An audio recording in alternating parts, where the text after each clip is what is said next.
nanti atas hasil evaluasi tersebutlah akan dilihat penetapan tarifnya, manfaatnya, dan iurannya.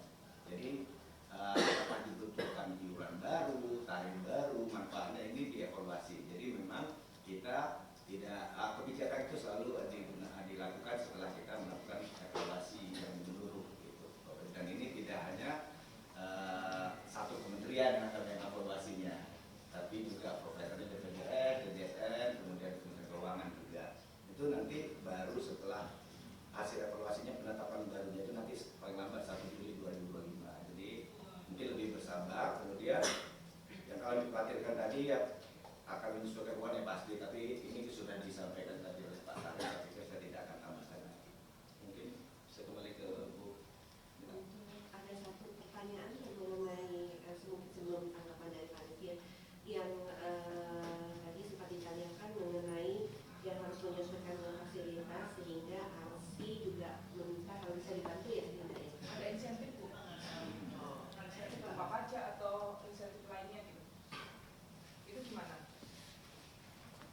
Asosiasi rumah sakit swasta. Iya, jadi nanti asosiasi rumah sakit swasta ini nanti kita lihat hasil evaluasi kan tadi ada Kementerian Keuangan juga yang ikut bersama-sama kan. Nah dari situ nanti baru kita bisa lihat apa kebijakan yang bisa diberikan pemerintah untuk para pengelola rumah sakit terhadap penyesuaian kris ini gitu.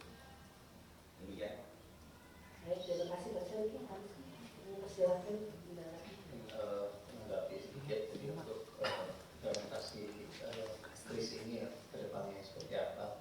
Yang dari kami dari BPJS Kesehatan intinya untuk pelayanan tentunya dengan implementasi ini peserta khususnya peserta pendidikan ini bisa terlayani dengan baik dan juga tingkat kepuasan dari peserta tidak turun. Mungkin itu Bu. Baik, terima kasih Pak Rizky. Mungkin kita buka lagi pertanyaan lagi, 2 pertanyaan. 2 ya, oke, 2 dulu ya. Monggo tadi mau yang kiri kanan kiri. Di sini dulu ya.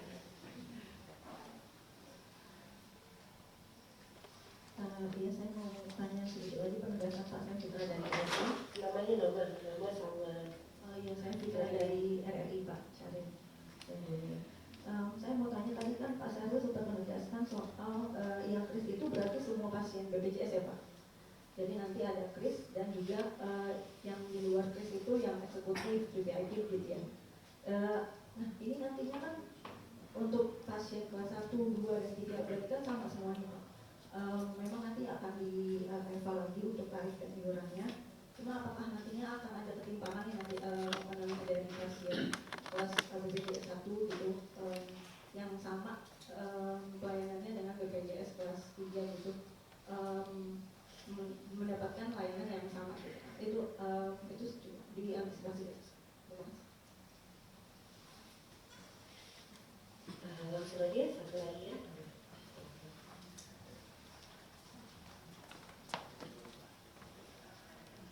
Selamat sore Ibu, saya Isma. Saya Isma dari Ainos. Ini Mas, Pak Bu, ini kan ada di pasal 51 ayat 1 ya di Perpres 2024 yang menyatakan peserta dapat meningkatkan perawatan yang lebih tinggi dari haknya, termasuk perawat jalan eksekutif dengan mengikuti asuransi kesehatan tambahan. Nah, apakah ini artinya ada perubahan dengan pengurangan jenis pengobatan dan klaim obat yang ditanggung oleh BPJS sehingga klaim tersebut ditanggung oleh asuransi swasta? Dan apakah artinya asuransi swasta ini sistemnya berobatnya harus terintegrasi dengan BPJS? Terima kasih. Ya, baik, cukup dulu ya, dulu ya kayaknya. Silakan Pak Samuel, mungkin pertanyaan dari Mbak Fitra, apakah ada dampak terhadap Isama kali ini terhadap terkait pelayanan? Ya, terima kasih. Jadi untuk menjawab ini saya coba mundur sedikit. Jadi rumah sakit pemerintah maupun swasta tetap memberikan layanan 2 ya, satu peserta BPJS, yang kedua non BPJS. Nah non BPJS ini tetap ada kelasnya, yang non BPJS ya sampai ketika kelas VIP. Yang non BPJS itu boleh dia berbayar sendiri atau ditanggung perusahaan atau asuransi yang lain. Oke, yang clear ya di rumah sakit. Nah sekarang bagaimana rumah sakit melayani peserta BPJS? Nah di dalam perpres ini diamanatkan pasien peserta BPJS itu akan mendapatkan kelas rawat inap yang standar. Jadi saya sebutkan ada 12 yang harus dipenuhi, ya, yang memang juga sebagian membutuhkan waktu ya. Sebagai contoh, masing-masing tempat tidur itu harus ada satu tempat oksigen atau anjing oksigen. Sementara ini kan kalau kelas 3 biasanya kan satu per dua gitu ya, rame-rame, tapi sekarang nggak boleh. Kemudian sekatnya juga harus tinggi, kemudian kamar mandinya nggak boleh di luar, harus di dalam. Ya, jadi tempat tidur itu kamar mandinya harus di dalam. Kemudian juga ada nakras, kemudian temperatur ruangan. Nah, peraturan ruangan juga diatur. Idealnya memang harus pakai AC. Ya, karena kan pengaturan itu ya. Kemudian ventilasi udara bagus, kelengkapan tempat tidur dan pencahayaan dan seterusnya. Nah, sehingga kelas kris tadi semua peserta BPJS termasuk PBI ya, itu mendapatkan fasilitas yang sama. Ya. Nah, sekarang apa jaminannya? Yaitu layanan medis yang diberikan kepada seluruh peserta BPJS maupun layanan yang non medis itu sama, ya, sama ya. Jadi tidak ada kelas lagi layanannya, ya. Jadi dokternya sama mulai dari yang, nah kalau masalahnya memang saat ini kan yang ada kelas 1 itu boleh dipakai oleh case tadi karena memang dia belum syarat ya, tapi tidak mungkin dia isi 4 tidur kedua saja ya. Nah kemudian yang naik kelas kita ya, tadi kan ada 2 ya, race untuk BPJS, tapi peserta BPJS itu diperkenankan untuk naik kelas, kalau PBI ya, naik kelas. Nah naik kelas ini ada 2 caranya, apakah dia mempunyai asuransi yang lain, ya, atau dia berbayar sendiri. Itu ya, saya kira sahabat ini sekarang kalau dia tadi membayar di kelas 1 saat ini mau naik ke VIP boleh. Ya, nanti dia membayar sisanya atau dibayari oleh asuransi yang lain. Saya kira itu Mbak Nadia. Rizky ada tambahan Pak? Ya, terima kasih. Tambahan. Jadi untuk pasal 51 ya, yang ada di Perpres 59 ini sebetulnya sudah ada di Perpres sebelumnya ya, di Perpres 82 tahun 2018. Namun di Perpres 59 ini ada penegasan terkait dengan naik kelas. Jadi naik kelas itu di mana untuk yang dikecualikan atau yang tidak bisa naik kelas itu adalah ditegaskan ada PBI di sini, kemudian juga ada BP kerja, kemudian PBPU atau peserta mandiri kelas 3 dan juga bekerja karena PHK gitu ya. Jadi memang di Perpres ini bukan hal yang baru sebetulnya di 59 ini. Dan juga apabila memang karena tadi ada 3 yang bisa yang bersangkutan atau peserta yang menanggung ataupun memberi kerja ataupun asuransi swasta ini memang diperlukan juga ya, diperlukan ketentuan-ketentuan yang harus kita susun gitu ya untuk bisa terkait dengan mekanisme kerjasama dengan asuransi kesehatan yang harus dibuat regulasi dan sedemikian rupa sehingga memang tidak ada benturan dan juga mengganggu tatanan yang sudah ada sekarang. Gitu.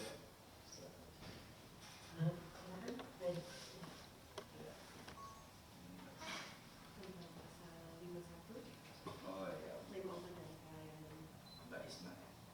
Ya. Isma. Oh Isma. Iya. Ah, itu benar saya. Terima kasih tentang kita sampai itu asuransi kesehatan tambahan itu sebenarnya pengaturan saya menegaskan sampai pada bukan hal yang baru. Jadi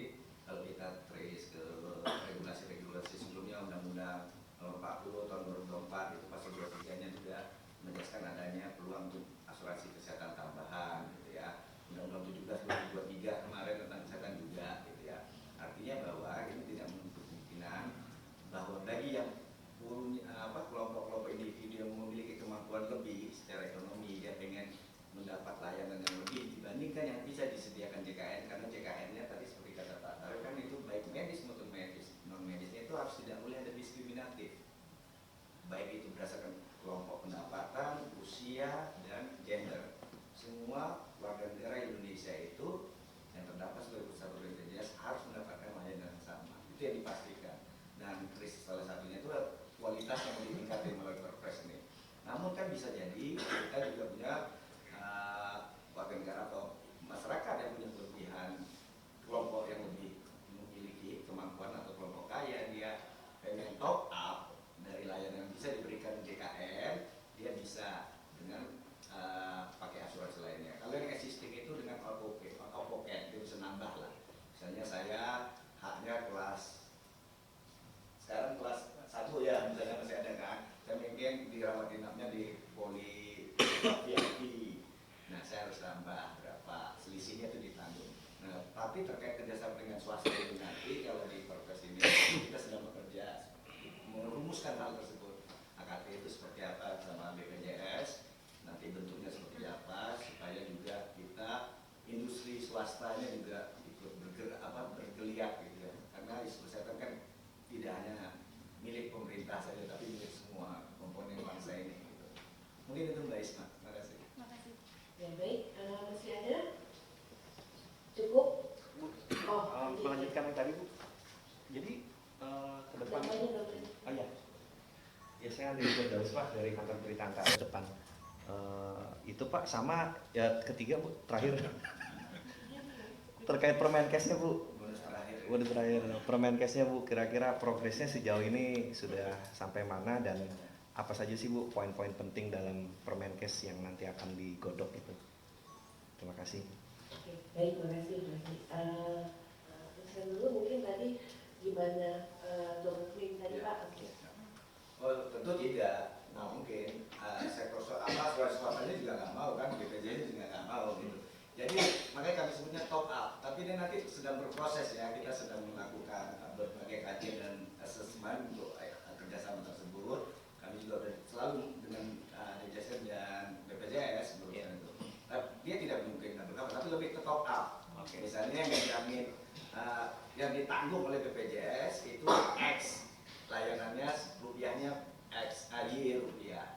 Tapi Bapak karena menikmati pengen yang lebih baik layanannya, itu jadi X plus 1. Nah, 1-nya itu dibayar oleh nanti AKT-nya, asuransi swasta. Nah, itu nanti kerjasama asuransinya nanti dengan BPJS. First payer-nya tetap BPJS di depan JKN-nya. Tapi ini masih berproses ya, saya sampaikan, saya tegaskan lagi. Ini masuk ke Permenkes juga nanti Pak dibahas. Tentu harus dengan Permenkes. Masuk juga pengaturannya, pasti nantinya dengan Permenkes pengaturannya. Nah, kemudian kalau urgensi dari Kris mungkin Pak Saril ya, ini yang bisa ini lebih paham historisnya Pak Saril. Ya, enggak sih. Kan kita dalam kehidupan ini kan setiap hari kan baik yang itu ya, baik meningkat. Sama dengan ini BPJS ini berdasarkan pengalaman, berdasarkan fakta survei, maka perlu diatur agar lebih baik. Itu aja tidak ya. Nah, diatur dengan lebih baik ini apa tadi? Menjamin layanan medis dan non medis itu tadi adil, sama rata, tidak ada diskriminasi dan seterusnya. Nyaman, dia ruangan itu dan seterusnya. Nah, sebagai tambahan buat teman-teman, jadi saya coba sampaikan kalau asuransi yang lain ya.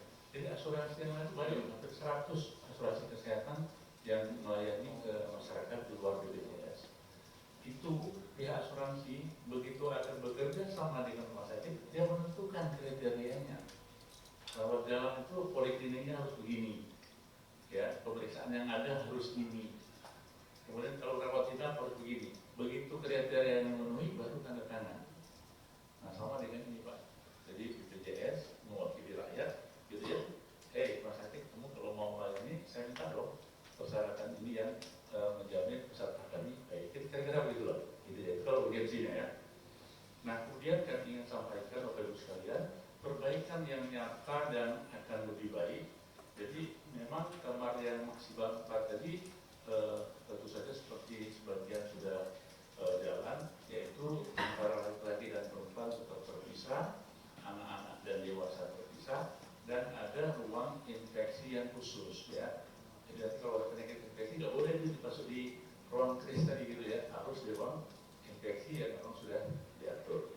Dan nanti ketentuan ini akan diatur dalam Permenkes Mas ya, termasuk dari penambahan iuran kalau dia double asuransi dan sebagainya.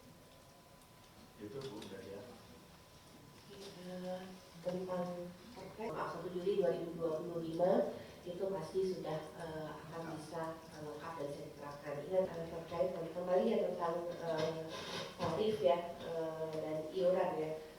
Mau direspon atau ya silakan Pak. Ya, tentunya kita belum bisa menjawab sekarang karena kan ini ya, kita lihat nanti dampaknya kan setelah ini diterapkan secara menyeluruh di rumah sakit dan itu berlangsung paling lama 30 Juni. Cuman yang saya pastikan bahwa pemerintah itu selalu berpihak kepada masyarakat. Seperti selama saat ini pun untuk orang miskin dan tidak mampu itu negara yang bayar iurannya. Nah itu yang bisa kami jawab sekarang. Kalau dampak pada iuran tadi sudah saya sampaikan juga, bukan cuma iuran tapi manfaatnya, tarifnya itu setelah ini dijalankan secara menyeluruh Pak. Kalau belum kita ini kan kita belum bisa lihat ya apakah akan berdampak kepada variabel yang mana nantinya. Dan itu kita dikasih waktu 30 Juni semua rumah sakit untuk menerapkan ini secara menyeluruh. Nah setelah itu kita evaluasi, hasil evaluasinya itu yang akan nanti kita lakukan apakah ini akan berdampak kepada manfaat, tarif dan iuran. Tapi apapun itu, fakir miskin dan orang tidak mampu ditanggung negara seperti saat ini tidak akan berubah. PBI itu negara yang membayar iuran. Mungkin Pak Saril dan Pak Rizky. Silakan. Ya, sama ya. Saat tadi memang iuran tentunya kami juga di BPJS Kesehatan bersama-sama lintas kementerian dan lembaga tentunya dengan Kemenkes dengan Kemenkeu dan BJSN ini memformulasikan gitu ya, karena ini perhitungan ini tidak mudah ya untuk menetapkan bagaimana menetapkan iuran. Jadi sekali lagi untuk saat ini memang belum bisa disampaikan bagaimana itu untuk iurannya, tapi yang pasti tadi seperti sampaikan Pak Isa, kita melihat kepada peserta gitu ya, bagaimana nanti peserta itu tidak kepuasannya menurun. Demikian. Ya, ini bagus pertanyaannya.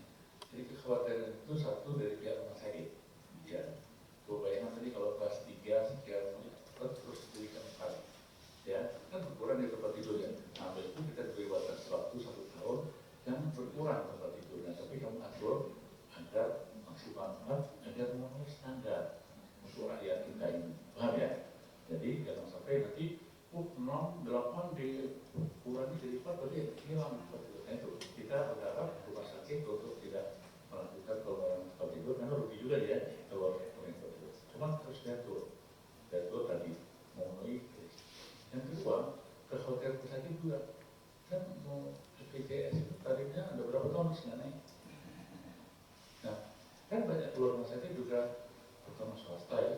Aduh, kami kecil sekali tarif BPJS dan sebagainya.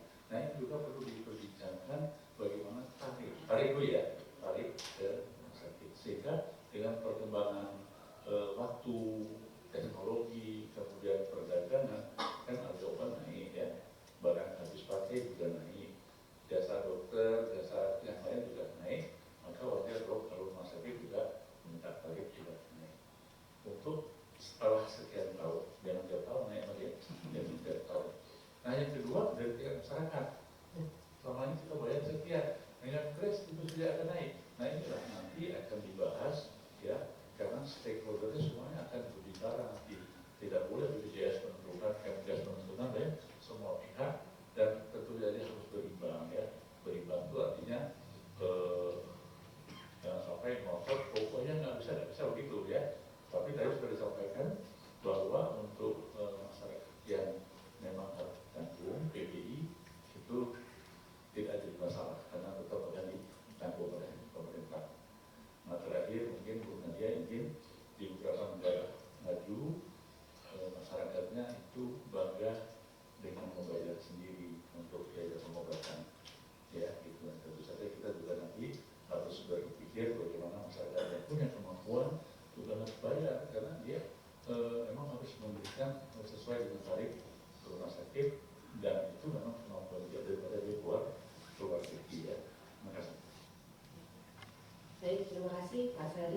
Baik teman-teman media, mungkin karena sudah ada pertanyaan lagi kita bisa tutup penjelasan kita sore hari ini.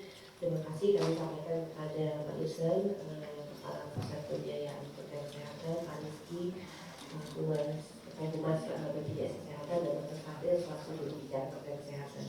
Mungkin sebagai kesimpulan teman-teman bahwa dengan terbitnya Perpres ini kelas 1, 2, 3 masih tetap ada ya Pak, dan kita dari sisi pelayanan menyiapkan bagaimana fasilitas pelayanan kesehatan yang bekerja sama dengan BPJS itu sudah siap pada tanggal 1 Juli ya, untuk menerapkan kelas rawat inap standar ini. Saya rasa demikian, terima kasih banyak atas kehadirannya. Saya cukupkan dengan kata-kata. Wassalamualaikum warahmatullahi wabarakatuh.